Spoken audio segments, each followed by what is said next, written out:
This is The Roadmap with Ted Jenkins. Hey everybody, welcome to The Roadmap, exclusively here on ASBN.com. I'm your host, Ted Jenkins. I've got a great guest on today because every week we bring you some of the best entrepreneurs, CEOs, and business owners in and around the city of Atlanta and across the United States who are climbing the ladder, they're scaling their business, and maybe one day, like you or me, they'll exit stage left. I've got on today somebody I've known for quite a while right now, Nate Hybl. He is the creator of Gusto. If you haven't eaten there, I'm just going to tell you something. I am a sucker for these sweet potato chips. I get a double order every time that I go, Nate. But I want to know, as we're looking at the brand out here, where did you come up with this idea? Like, this wasn't your background. You weren't in the restaurant business. How did you come up with the idea for this kind of restaurant chain? Whew. Well, first of all, thanks for having me, Ted. Absolutely. Gusto means passion, and I just happen to be at a phase of my life coming out of the last recession where I was kind of looking around going, what's next with my life? And I had the crazy idea that I just couldn't get out of my head of reinventing healthier fast food. Why doesn't this exist? I eat at Willie's 3 times a week, local brand that I frequented often, and I said, why isn't there more than just Tex-Mex? So it took me 4 years, and because I didn't know anything about restaurants, I didn't really know anything about real estate, didn't know much about financing. All I knew was that I didn't want to have a desk job, and I didn't want to just have a regular job. So 4 years of working in the restaurant business and working on a brand and working on a menu culminated with raising $600,000 to open Gusto #1. That's how much you raised to actually get Gusto #1 open? Yes, sir. $600,000, and that included the business plan included everything from the build out to the recruiting to the pre-opening costs, and I wanted to save $100,000 because I was at least smart enough to know that most people run out of money. And we opened across the street from Piedmont Hospital on Peachtree, 2014. And we just opened our 12th location in Buford, and number 13 is coming to Tucker in about a month. So where did you come up with the idea of the menu? Because I know it's a pretty easy process in terms of how you order, and you have 6 or 7 recipes that you have for people to choose from. How did you come up with the menu? Why sweet potato chips? And then where did you think the price point should be when you started opening up that first chain? Okay, so the menu started with a base or a foundation, and I was studying fast casual, and it was clear that bowls were going to be a thing that weren't a thing. If you think about 20 years ago, bowls weren't at all. Nobody segment, had them. Right? So knew I wanted to have grains, knew I wanted to have greens as an option, and flatbread wrap as a handheld version. Knew that it was going to be grill-centric and not fried. So playing around with different versions of dry rubs or marinades. Again, this is years in the kitchen. And the Gusto was really the flavor combination that I was spending 4 years trying to work on. And that's what separates us and differentiates us from Chipotle or Panera Bread. We have these signature Gustos, these flavor profiles, and they range from Japanese inspired to Mediterranean inspired, and they're legit. They're flavorful. They have great texture, great color. Each is chosen, and it's the idea has proven itself in that we really haven't messed or changed much 8 years in. Right. Because if you change it too much, all of a sudden you don't have anything. And the sweet potato chips, to answer your question, I knew that the Tex-Mex places had tortilla chips. Yeah. So some good, some not good. They weren't really meant as a side, but really more as a complement to the bowl or wrap. But I knew we needed to be different than Tex-Mex, so we started playing around early on with flash frying healthier options, and that's where we got the sweet potatoes. So talk to me a little bit about this recent relevant phase that we went through with COVID, because so many restaurant businesses went out of business. Not only did you not go out of business, but it feels like you're coming out of this like stronger and still growing chains. Like, how did you manage just the chaos of COVID and still trying to be able to run the business? It was exhausting, dude. I mean, it still is. I mean, I think the ripples we're still feeling the ripples of inflation and supply chain problems. I get emotional talking about it because after you create something out of thin air and then you've proven that it works, and then you're handed a pandemic that you can't control, it's like, we don't deserve this, you know what I mean? You know, like, we don't deserve this, but you wake up every day, you tie your shoes, and you go get after it. And we continued to build momentum. You know, the safety of our teammates was obviously number one all day, every day. The last 2.5 years have been very hard, and finding any profit or any extra has been almost impossible. January, which I just reviewed, period one from this year, has looked as healthy as we've looked in 2.5 years, thank God. And so we got a lot of arrows pointing in the right direction. We could talk about the pandemic for 4 hours, but you know, I think what kept us together was a strong culture and just being full of gratitude that we got to wake up every day and serve our communities. And I'm just grateful all day, every day for the human beings that we get to call teammates. You know, Nate, a lot of businesses are obviously struggling with inflation right now, but I think in the restaurant business, it's kind of a dual-edged sword, because obviously with the avian flu, bird flu, we have, you know, issues in dealing with chicken, and we had certainly prices rising with chicken, and also now we've seen it with eggs, and obviously lots of other ingredients that go into your bowls. How have you tried to manage the cost that you're feeling from your suppliers, and also thinking about how you have to raise prices to still maintain margin in the business? I feel like for all restaurants, but especially in the space that you're in right now, that's got to be challenging. How do you manage that? I mean, it's a great question, and the answer is very carefully and very thoughtfully. We have been trailing national leaders in terms of their price hikes as a percentage, because I just didn't want to ruin the brand that had been created. And a big part of Gusto is sharing better food with more people. So obviously, the higher your prices go, you get into the haves and have-nots, and we kind of hang out in the middle ground.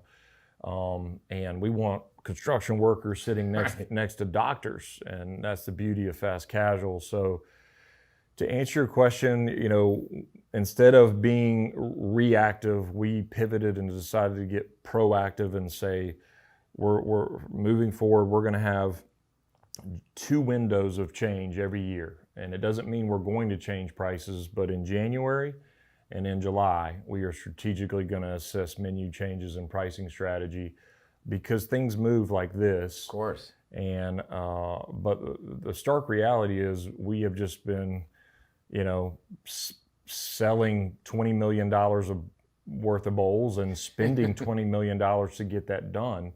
And I'm thankful that we've survived, and we are going to come out stronger. But the reality is I couldn't, they say, take price. I didn't want to take enough price to maintain healthy profit margins, for the sake of losing all, you know, what we had built. What about the other side of the aisle? You know, people out there see, unemployment's at 3.4%, which a lot of people say, that's great, people are working. But when you're in a business like yours, and we're seeing companies like Apple paying $22 an hour, Target, Walmart at $18 an hour, because people forget prices don't just go up because of food costs, but also because labor costs go up as well. One, how do you manage that side of it? And then two, how do you find the talent that, you know, so you can, as you open more stores, you can find high quality employees to serve your customers? We don't have enough time to talk about how to manage talent and labor and cost of goods sold on one P&L. I'll just tell you that, you know, on one hand, for the first time since I've been alive, the restaurant worker has some leverage to be able to push back and say, I have a seat at the table in terms of what's fair. And we are a human being company, so you know, we've been studying it. It's my job to foster a place of work where people want to come and find fulfillment and enjoy themselves. But you're right, it's all tied to pricing strategy, and you know, the nurturing talent is forever going to be the challenge. And there's a lot of ways to do that, from benefits to PTO, you know, pick your poison on how you want to skin that. But at the end of the day, I think it's about being intentional and it's about listening to your employee base. And, you know, with a brand like Gusto that has an exclamation point, I mean, we're on fire and we are passionate people. I think it's palpable, and I think that the brand differentiation and the design of our stores with high ceilings and big windows, we're about brightness and hope and good vibes. So that's a great message. And so those are tangential things, but they do add up. So talk to me about locations. You know, you just mentioned here 12th location opening up, the 13th is coming after that. What's the strategy behind thinking about where you place a location? And then I'd just like to hear your comments a little bit about the whole lease buy. I've seen some restaurant models where it's like, we're not going to make any money, but it's a real estate play, and I'm going to own all the restaurant, and some restaurants just basically lease it out. So how do you choose the locations? Whew. You know, I think number one, you got to know who your guest is. You got to know who your customer is, which for a small brand, we can't pay the tens and tens of thousands of marketing dollars to get the reports and tell us who our customers are. It's got to start there, and then it's got to start with, we need voluminous areas where there's a lot of traffic. Again, we could talk about this for hours, but we have a map and we strategically plan trying to enter certain communities. The hardest thing about real estate for a growing brand is that real estate is not really linear. Something that could be an opportunity 3 years from now, you got to start talking about right now. Right now. And you got 7 of those happening at different times, and the construction business has been severely disrupted, and costs have been skyrocketing. So it's a long conversation, but we are strategically trying to serve the city without cannibalizing ourselves, as we grow.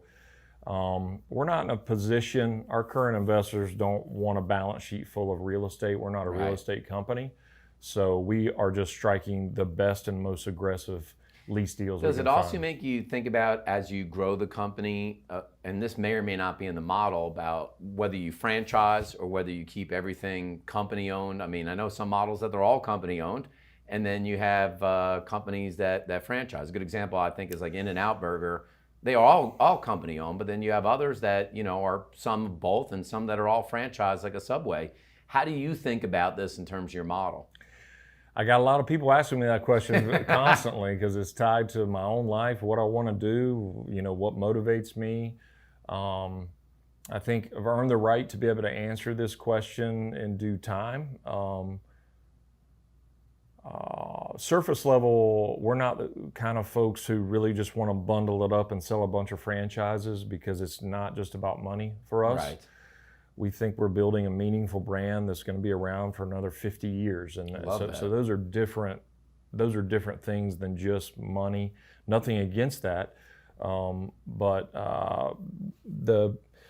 it's one of our values in action is quality over quantity. Quality over quantity.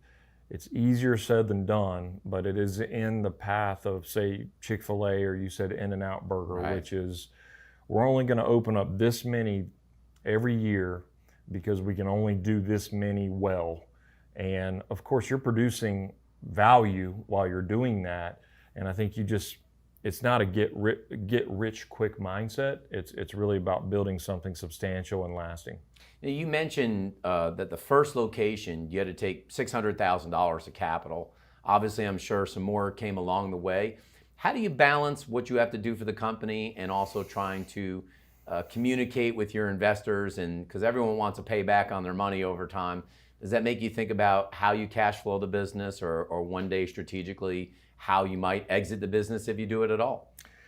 Yeah, I don't do it very well right now. In fact, I have an investor presentation in 2 hours, so I'll let you know how that goes.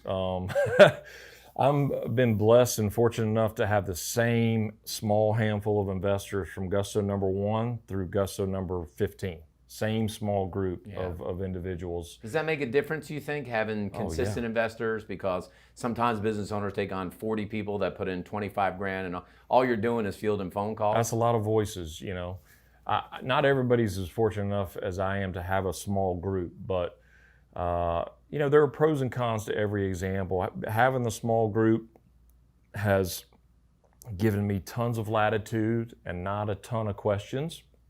but it's also got us, I think, a little late to the game in terms of structure, which a private equity company would, force on you quickly. Yeah, no question. So where we're at in our history is, this is born, we're heart-led, and this is born out of my heart, really.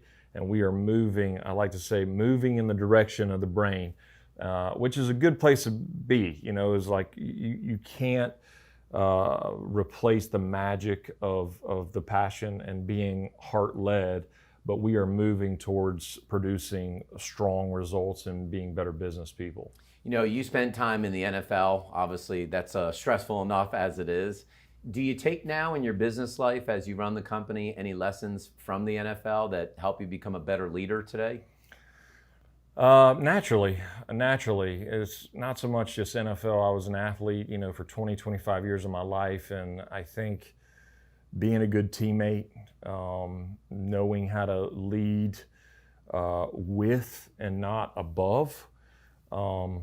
But being a quarterback's a lot different than being the CEO. I'd never been the president of the university or the athletic director. Writing those checks comes with and keeping up with payroll and HR and compliance. I am a study every day, Ted. I get humbled all day, every day. I get humbled because it's just a wide array of things the organism is always moving and changing. So if you don't have your eyes wide open and you're not taking notes, you will get lapped. But I think also being in a locker room with people who didn't think like me, look like me, talk like me, and every position, right. Wide receivers, offensive linemen, they all have their little cliques. So it's helped me navigate the nuance of multiple teams. Well, I want to pay your company a compliment because I have watched your social media for quite some time, and I think you do it as good, if not better, than any local chain that's here in Atlanta. What's the strategy behind that? And you seem to be so good at giving back into the community. What's your thought behind that? I know during COVID, we worked with Gusto to donate bowls to hospital workers. How does all that social come together in what you do as a company? Yeah, and thanks for partnering with us. Yeah, we were feeding a bunch of hospitals during COVID. It was just the right thing to do. It felt like the right thing to do, and it kept us busy, and it kept our hearts full. Social media is just an absolute beast. When I first started the company 8 years ago, I could show beautiful photos and write witty captions and captivate the audience. Nowadays, I view social as it's truly entertainment. It is entertainment, and yeah, it really is. There is some product education and some brand education in there. But all you got to do is follow Taco Bell, Chipotle, some of my competitors, right, and see that they're damn near they're like MTV was when I was a kid. It's like entertainment, and it's modern and it's relevant and it's in real time.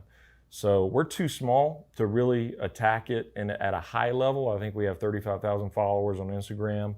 TikTok is a whole nother, beast. Another beast. But I look at it as media, and like it or not, you better be entertaining or people aren't paying attention. So we just want to make sure that we are entertaining within the framework of our culture and values, because it's so tempting to get sideways, because the worst things get the most attention. Right.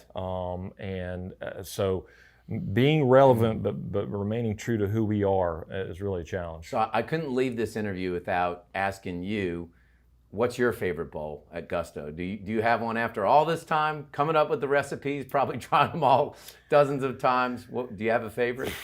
The menu was invented because as a consumer, I thought one day I could come get rice, grilled chicken, tzatziki, lemon artichoke, which you mentioned. Yeah. Wednesday, I'm coming and getting half and half spicy chicken and chili sesame barbecue, which takes you to Korean barbecue.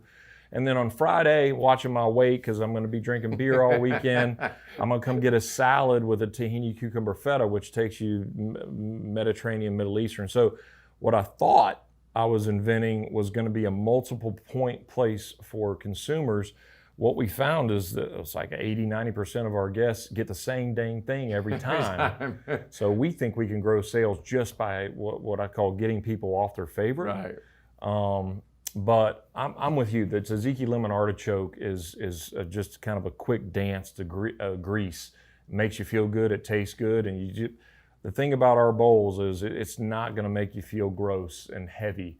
It is, we hope, just the right amount of energy to push you through the second half of your day. Well, congratulations on your success. Thank you, moreover, for what you're doing for the community here in Atlanta. I know that you love to give back. Their social media presence is awesome. Those of you building a business, you might want to check out what Gusto is doing on social media. I think it's a roadmap that you may be able to use for your business. And if you go in, you might want to try the sweet soy sriracha. That's pretty good stuff as well. As always, exclusively here on The Roadmap, we'll bring you 2 shows every week right on ASPN.com. This is this week's show of The Roadmap. Thanks for watching The Roadmap with Ted Jenkins. This has been a JBF Business Media production.